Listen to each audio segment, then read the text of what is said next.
Movie शुरू होती है और हम रात के समय एक सुनसान रास्ते पर एक कार को देखते हैं। उस कार में एक लड़की बैठी थी जिसका नाम है यून। वो अपने मंगेतर से फोन पर बात कर रही थी। उसके मंगेतर का नाम था किम सू। और फिर हम वहाँ एक स्कूल वैन को देखते हैं। इस वैन का ड्राइवर यून के पास आया और पूछता है कि क्या हुआ। यून कहती है कि उसकी कार का टायर पंक्चर हो गया है और मैंने कार टो करने वालों को बुला लिया है। लेकिन वो आदमी फिर भी उसकी कार का टायर चेक करने की बात करता है। ये सुन किम सू यून से कहता है कि जब तुमने उस आदमी को बता दिया है कि कार टो करने वाले आने वाले हैं, फिर भी वो आदमी वहां से क्यों नहीं जा रहा। किम सू को थोड़ा शक होता है। किम सू दरअसल एक कोरियन सीक्रेट एजेंट है। थोड़ी देर बात करने के बाद यून फोन को कट कर देती है। फिर वही आदमी यून के पास आया और कहता है कि आपकी कार का टायर बिल्कुल फ्लैट है। यून उस आदमी से कहती है कि आपकी मदद के लिए शुक्रिया, लेकिन अभी कार टो करने वाले यहाँ आने ही वाले हैं। वो आदमी काफी सस्पिशियस लग रहा था। फिर वो अपनी बस में बैठ जाता है, लेकिन यून देखती है कि वो बस अभी तक वहीं खड़ी है। उसे कुछ गड़बड़ लगी। तभी वो आदमी एक हथौड़े से यून की कार पर हमला कर देता है। यून कार स्टार्ट करने की कोशिश करती है, लेकिन तब तक वो आदमी कार के अंदर घुसकर यून के सर पर हथौड़े से हमला करके उसे बेहोश कर देता है और उसे घसीटते हुए अपने ठिकाने तक ले जाता है। वहां वो उसे काफी टॉर्चर करता है और जंजीरों से बांध देता है। यून बताती है कि वो प्रेग्नेंट है। वो उसे दया की भीख मांगती है, लेकिन वो आदमी उसके छोटे छोटे टुकड़े करके उसे बेरहमी से मार डालता है। कुछ दिनों बाद एक झील के पास पुलिस को यून की बॉडी के टुकड़े मिल जाते हैं। यून के पापा खुद एक डिटेक्टिव हैं, इसीलिए उन्हें बहुत ज्यादा दुख होता है कि वो एक डिटेक्टिव होकर अपनी बेटी को नहीं बचा पाए। तभी वहाँ किम सू भी आ जाता है और अपनी मंगेतर की बॉडी देखकर उसे काफी दुख होता है, लेकिन यहाँ वो खुद को कंट्रोल करने की कोशिश करता है। उसके बाद वो अपने ऑफिस जाता है और 14 दिन की छुट्टी की एप्लीकेशन देता है। फिर उसी के साथ काम करने वाला एक दूसरा एजेंट उसके पास आया और उसे कैप्सूल दिखाकर कहता है कि जिसमें इंसान के पास ये कैप्सूल होगा, उस आदमी की लोकेशन तुम अपने मोबाइल पर ट्रैक कर सकते हो। किम सू उस कैप्सूल को लेकर वहां से चला गया। उसके बाद किम सू अपने फादर इन लॉ के पास आता है, जो उसे उन लोगों की डिटेल्स देता है जिन लोगों का नाम इस तरह के क्राइम्स में पहले भी आ चुका था। वो उन 2 लोगों के पास जाता है जो इस तरह के क्राइम किया करते थे। वो उन्हें खूब टॉर्चर करता है, लेकिन उसे पता चला कि इनमें से किसी ने भी यून का खून नहीं किया था। उसके बाद वो तीसरे आदमी के घर जाता है, लेकिन उसे पता चलता है कि उस आदमी ने कई साल पहले अपनी फैमिली को छोड़ दिया है।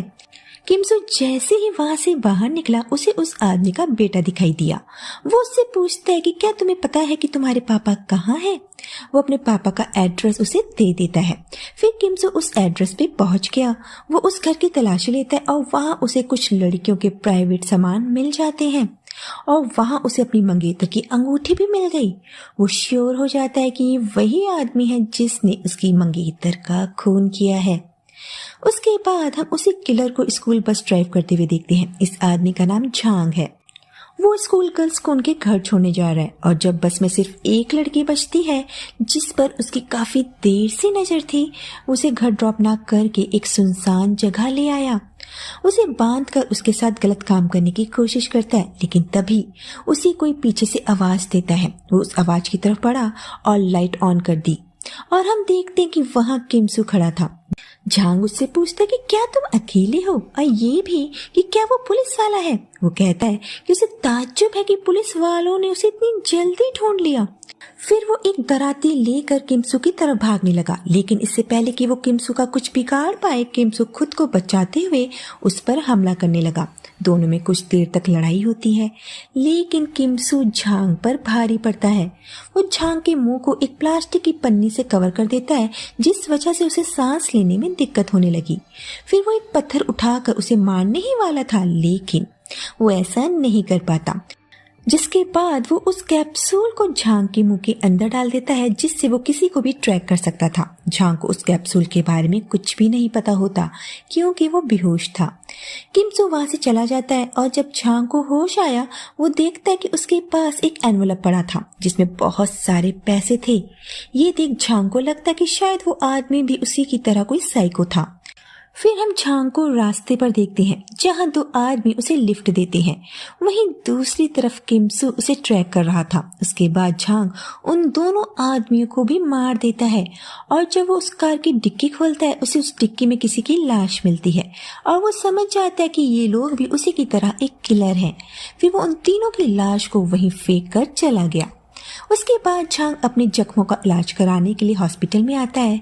वहां उसे एक नर्स दिखती है जिस पर झांग का दिल आ जाता है और जब वो नर्स एक कमरे में थी वहां झांग पहले से ही मौजूद होता है। वो उस कमरे के दरवाजे को अंदर से बंद कर देता है और उस नर्स से कहता है कि कल रात वो एक लड़की के साथ मजे करने वाला था, लेकिन एक आदमी ने आकर सब कुछ खराब कर दिया। फिर वो नर्स से कपड़े उतारने को कहता है। नर्स काफी डर गई थी। झांग उसके साथ कुछ करने ही वाला था कि किमसू पीछे से उस पर एक सिलेंडर से हमला कर देता है और उसे खूब पीटता है। नर्स वहां से जाने लगती है, लेकिन किमसू उससे कहता है कि तुम्हें इस आदमी को मरने नहीं देना है। उसके बाद वो झांग के कानों में कहता है कि ये तो अभी शुरुआत है। अगले सीन में हम झांग को एक कार से बाहर निकलते हुए देखते हैं। उसकी हालत काफी खराब थी। उसे समझ नहीं आ रहा कि उसके साथ कौन ऐसा कर सकता है और उस आदमी को उसकी लोकेशन कैसे पता चल जाती है। उसे लगता है कि शायद उसके पास कोई ट्रैकिंग डिवाइस है।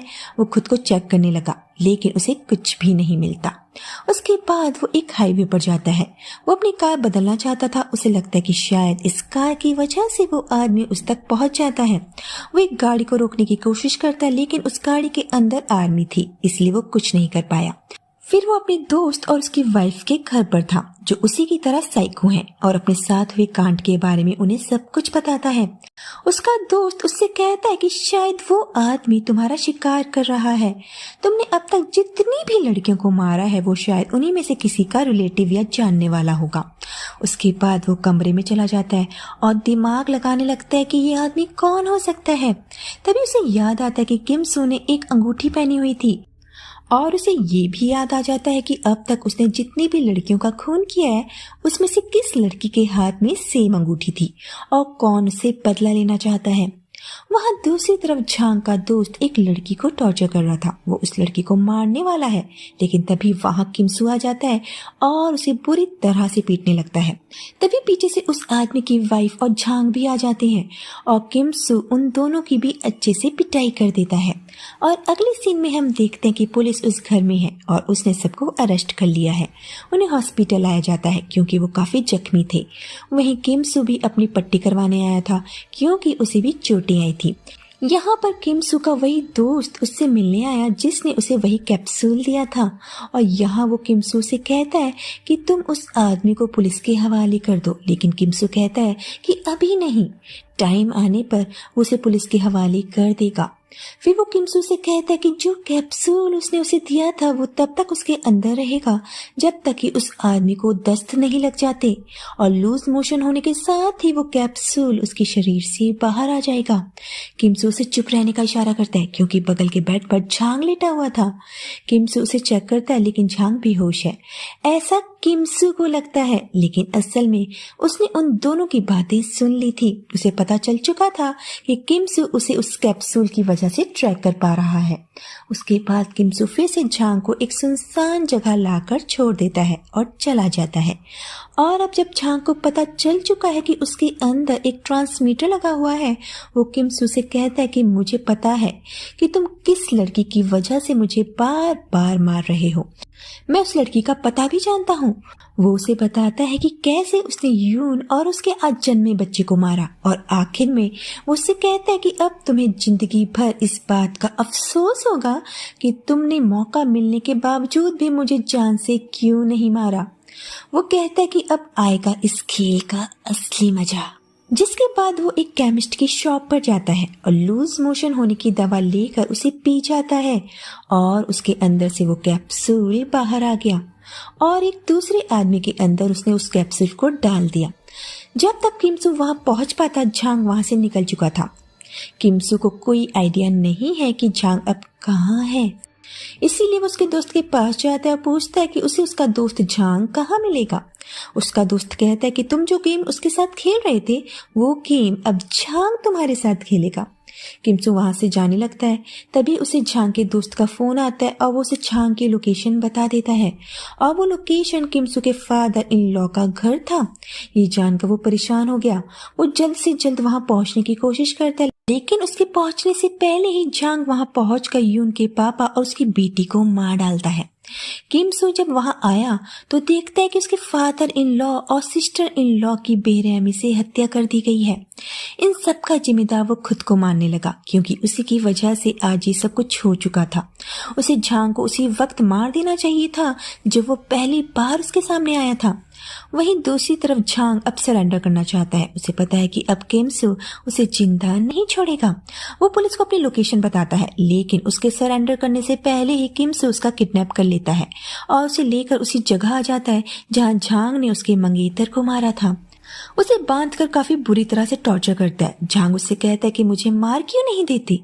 किमसू कहता है मैं तुम्हें उस वक्त मारूंगा जब तुम्हारी आंखों में मुझे डर दिखाई देगा। इस पर झांग उससे कहता है कि मुझे मत मारो, तुम ऑलरेडी मुझे काफी तड़पा चुके हो। किमसू कहता है कि तुम ये सब पहले भी सुन चुके होगे, जिन लोगों को तुमने मारा है उनके मुंह से। उसके बाद वो दरवाजे को बंद कर देता है। झांग को जिस रस्सी से बांधा गया था उसके सर के ठीक ऊपर एक बहुत बड़ा ब्लेड था और ब्लेड को गिरने से बचाने के लिए उसने झांग के दांतों के बीच एक रस्सी फंसाई थी और उस रस्सी को मेन दरवाजे से बांध दिया था। अगर वो रस्सी खींची तो ब्लेड सीधा झांग के सर पर आकर गिर जाएगा।